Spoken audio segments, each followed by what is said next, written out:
तो देखो लास्ट हमने क्या किया था, लास्ट हमने ईएमएफ के बारे में पढ़ा था, ठीक है, इलेक्ट्रोमोटिव फोर्स।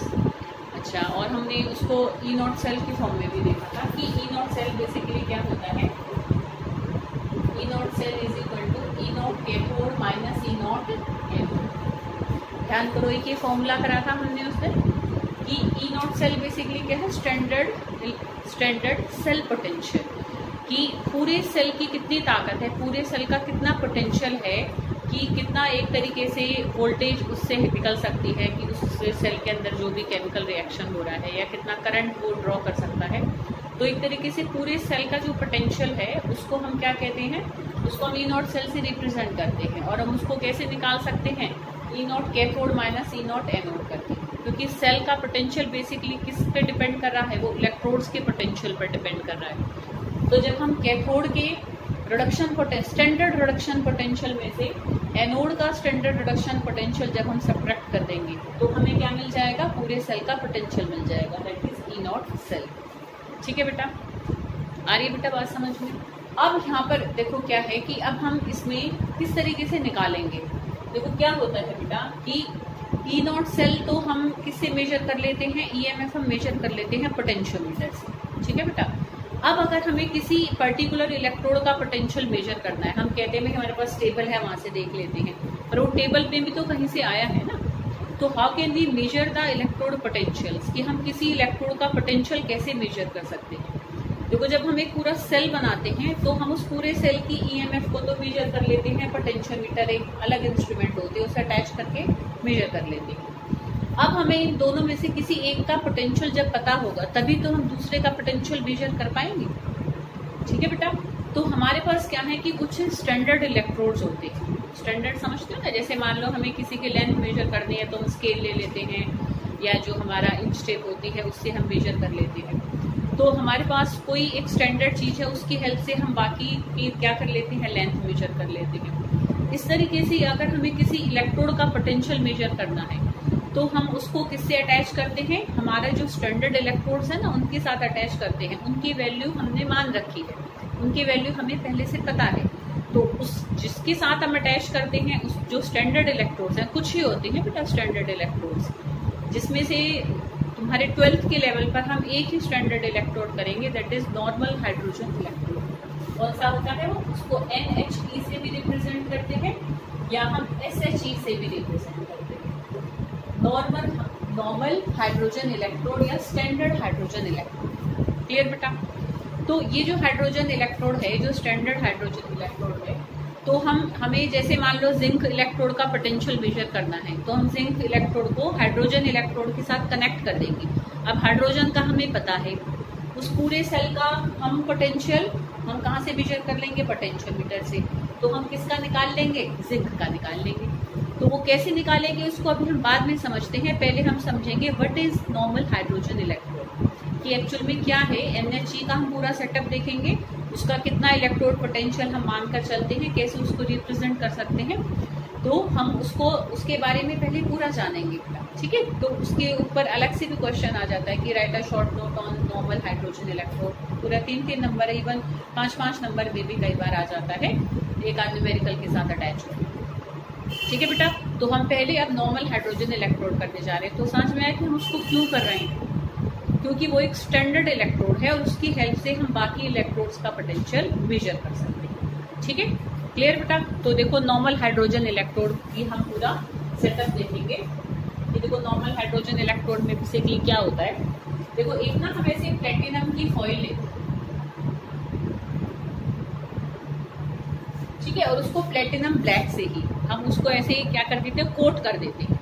उसको भी बताएंगे कि नॉर्मली कि वो क्यों कर रहे हैं उस चीज को भी, ठीक है, उसको देखेंगे। अच्छा, इसको वायर से कनेक्ट करेंगे हम, ठीक है, और ऐसे तार से हम इसको वोल्टमीटर या अमीटर से जोड़ देते हैं और फिर उसको हम वायर से कनेक्ट कर देते हैं उस दूसरे इलेक्ट्रोड के साथ जिसका कि हमें पोटेंशियल मेजर करना होगा। तो क्योंकि अभी हम खाली हाइड्रोजन इलेक्ट्रोड को ही देख रहे हैं तो इसलिए हम खाली उसी को ही अभी देखेंगे। ठीक है बेटा, अब हम इसको एक ग्लास ट्यूब के अंदर एक तरीके से पैक कर देते हैं, ऐसे ग्लास ट्यूब में हम उसको कनेक्ट कर देते हैं। अच्छा, ये सारा हमने लटका रखा है एक वेसल के अंदर ऐसे मान लो हमने बीकर मान लिया, ठीक है। और ये जो एक मतलब एक पहले तो क्या है, ये एक छोटी ग्लास ट्यूब है। अब इस छोटी ग्लास ट्यूब को हम एक बड़ी ग्लास ट्यूब से और कनेक्ट करेंगे, ठीक है, क्योंकि ये गैस इलेक्ट्रोड होता है, तो हमें गैस भी पास करनी है, उसके लिए भी हमें सेटिंग दिखानी है। तो देखो एक हम ऐसे इसको एक बड़ी ग्लास ट्यूब से और कनेक्ट कर देंगे और उसमें गैस के आने के लिए जगह छोड़ देंगे। देखो इस तरीके से हम इसको एक सोल्यूशन में, एक इलेक्ट्रोलाइट के सोल्यूशन में डिप करेंगे। तो यहाँ पर जो इलेक्ट्रोलाइट हम लेते हैं हाइड्रोजन इलेक्ट्रोड में, वो होता है 1 मोलर HCl का सोल्यूशन। H2SO4 भी ले सकते हैं, तो बेसिकली जो H पॉजिटिव आयन प्रोवाइड करे, हम ऐसी कोई एसिड ले लेते हैं, ठीक है बेटा। तो यहाँ पर 1 मोलर HCl तो क्या है, इलेक्ट्रोलाइट है, ठीक है बेटा। ये हमारा प्लेटिनम की फॉइल है, जिसको प्लेटिनम ब्लैक से हमने क्या कर रखा है, कोट कर रखा है, ठीक है। थोड़ा सा इसको ऐसे सेटिंग के लिए हम यहाँ पर क्या कर देते हैं, थोड़ा सा हम यहाँ पर एक मटेरियल को भी फिल कर देते हैं, ताकि तार हमारा ना ऐसे हिले ना, ठीक है ना। इस तरीके से हम इसको क्या कर देते हैं, इसमें कनेक्ट कर देते हैं, ठीक है बेटा। आई बात समझ में। ये क्या है, हमारा इलेक्ट्रोलाइट है। कौन सा इलेक्ट्रोलाइट है, 1 मोलर HCl है। अच्छा, यहाँ से हम हाइड्रोजन गैस को पास करेंगे 1 एटमॉस्फेरिक प्रेशर पर। तो ये पूरा सेटअप किसका है, हाइड्रोजन इलेक्ट्रोड का है। कई बार उसको ड्रॉ करना भी आता है, तो ऐसे हमें उसको ड्रॉ करना भी आता है। अब देखो इसमें कैसे काम होता है, यहाँ से हाइड्रोजन गैस आएगी, ठीक है बेटा। और हाइड्रोजन गैस जब यहाँ आएगी तो इस प्लेटिनम पर एब्जॉर्ब हो जाएगी। जो प्लेटिनम की टेंडेंसी होती है कि प्लेटिनम क्या कर लेता है, हाइड्रोजन गैस को एब्जॉर्ब कर लेता है। मतलब जितनी भी हाइड्रोजन गैस जाएगी इसमें सोल्यूशन में नहीं जाएगी, वो आते ही प्लेटिनम उसको एब्जॉर्ब कर लेगा। तो हाइड्रोजन गैस का जो भी काम होगा इस प्लेटिनम सरफेस के ऊपर ही होता है, ठीक है। अब दो चीजें हैं देखो इस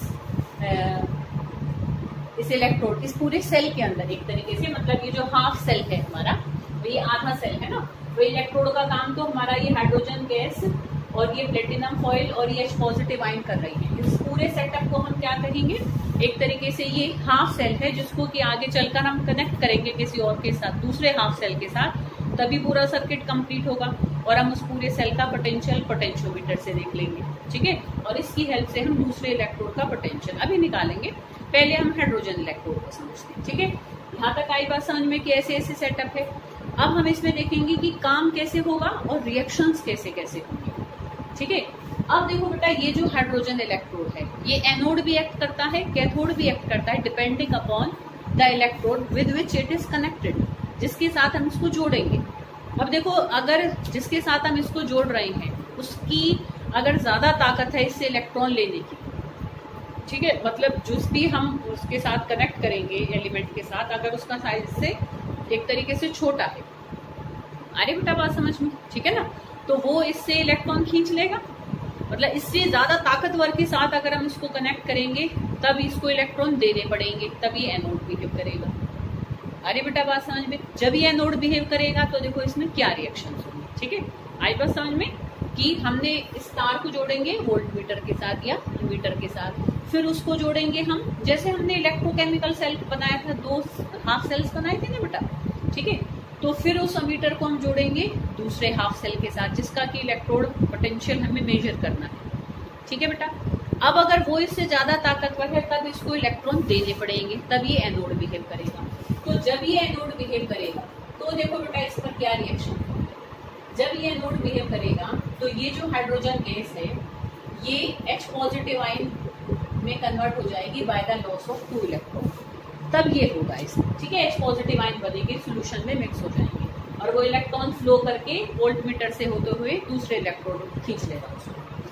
अगर ये कैथोड बिहेव करेगा, मतलब हम इसको अगर अटैच करें किसी ऐसे इलेक्ट्रोड के साथ जिसकी ताकत इससे कम है, मतलब फिर ये खींच लेगा उससे इलेक्ट्रॉन। तो जब ये दूसरे से इलेक्ट्रॉन खींचेगा तब ये कैथोड बिहेव करेगा। तो जब ये कैथोड बिहेव करेगा तब इसमें क्या रिएक्शन होगा, तब जो सोल्यूशन के अंदर H पॉजिटिव आयन है जो कि इस HCl से आ रही है, वो 2 इलेक्ट्रॉन लेंगे। कहाँ से लेंगे, जो दूसरे वाला इलेक्ट्रोड होगा जिससे कि खींचेगा इलेक्ट्रॉन, तो 2 इलेक्ट्रॉन लेकर ये क्या बना लेगा, हाइड्रोजन गैस, जो कि इस पर एब्जॉर्ब हो जाएगी। आ रही बेटा बात समझ में। तो इस तरीके से कैथोड भी बिहेव कर लेता है, एनोड भी बिहेव कर लेता है, depending upon the electrode with which it is connected, ठीक है बेटा। तो this is all about basically मतलब ऑल अबाउट हाइड्रोजन इलेक्ट्रोड। यहाँ तक आई बात समझ में, हमने रिएक्शंस भी देख ली। अब हम रिप्रेजेंटेशन भी देख लेते हैं कि how can we represent normal hydrogen electrode. देखो ऐसे साल्ट ब्रिज लगेगा, ठीक है ना। अब अगर ये एनोड बिहेव करेगा भाई, क्योंकि एनोड भी कर सकता है कैथोड भी कर सकता है, अब हमें आधा नहीं पता पार्ट, वो जब कनेक्ट करेंगे किसी के साथ जब देखेंगे। तो अगर मान लो ये एनोड बिहेव करेगा तो हम इसको साल्ट ब्रिज के इस तरफ लिखेंगे, ठीक है ना, ध्यान देना कि हम एनोड को इस तरफ लिखते हैं। तब इसमें देखो हम कैसे लिखेंगे कि H2 गैस है जो कि कौन एब्जॉर्ब कर रहा है, प्लेटिनम, तो प्लेटिनम को भी हम इसके साथ मेंशन करेंगे। और जो हाइड्रोजन गैस है वो कितने प्रेशर पर हम सप्लाई कर रहे हैं, उस प्रेशर को भी हम हाइड्रोजन के साथ ब्रैकेट में लिखेंगे। ठीक है बेटा, आ रही है बात समझ में, कोई दिक्कत? ठीक है बेटा।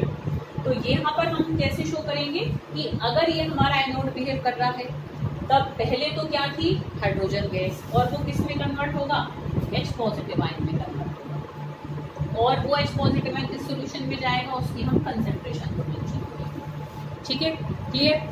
तो ऐसे तो मेंशन करेंगे जब ये एनोड बिहेव करेगा, और जब ये कैथोड बिहेव करेगा तब हम इस पार्ट को हम लिखेंगे। तब वहां पर क्या होगा, जब ये कैथोड बिहेव करता है कि H पॉजिटिव आयन जो कि 1 molar, generally 1 molar concentrated solution होता है, ठीक है, और उससे किसमें कन्वर्ट हुआ, हाइड्रोजन गैस में, जो कि कितने प्रेशर पर हम एक तरीके से रिलीज या निकालते हैं, 1 एटमॉस्फेरिक, मतलब हम प्रेशर को मेंटेन करते हैं। और ये किस पर इसका सारा काम होता है, प्लेटिनम के सरफेस पे, तो इसलिए हम कॉमा करके प्लेटिनम को भी उसके साथ मेंशन कर देते हैं। ठीक है बेटा, तो इस तरीके से हम हाइड्रोजन इलेक्ट्रोड को रिप्रेजेंट करते हैं। ठीक है, तो हमने उसका सेटअप देखा, ऐसे बना बना के भी लिख सकते हो तुम अपने आप। हमने उसकी रिएक्शंस देखी और उसकी रिप्रेजेंटेशन देखी।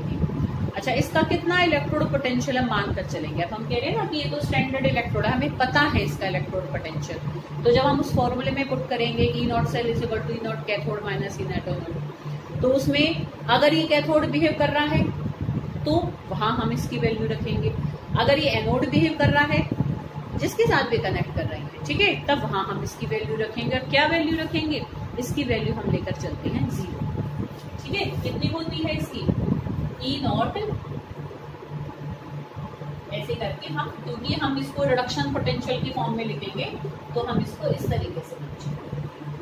ठीक है बेटा, तो E0 हाइड्रोजन इलेक्ट्रोड का जो इलेक्ट्रोड पोटेंशियल है वो हम कितना लेकर चलते हैं, 0 मान रखा है हमने। क्योंकि जनरली इलेक्ट्रोकेमिकल सीरीज में हम मतलब मान सकते हैं कि ऐसे बीच में आ रहा है कि लगभग आधे एलिमेंट्स की टेंडेंसी तो इससे लेने की है और लगभग आधे की क्या है, इसको देने की है।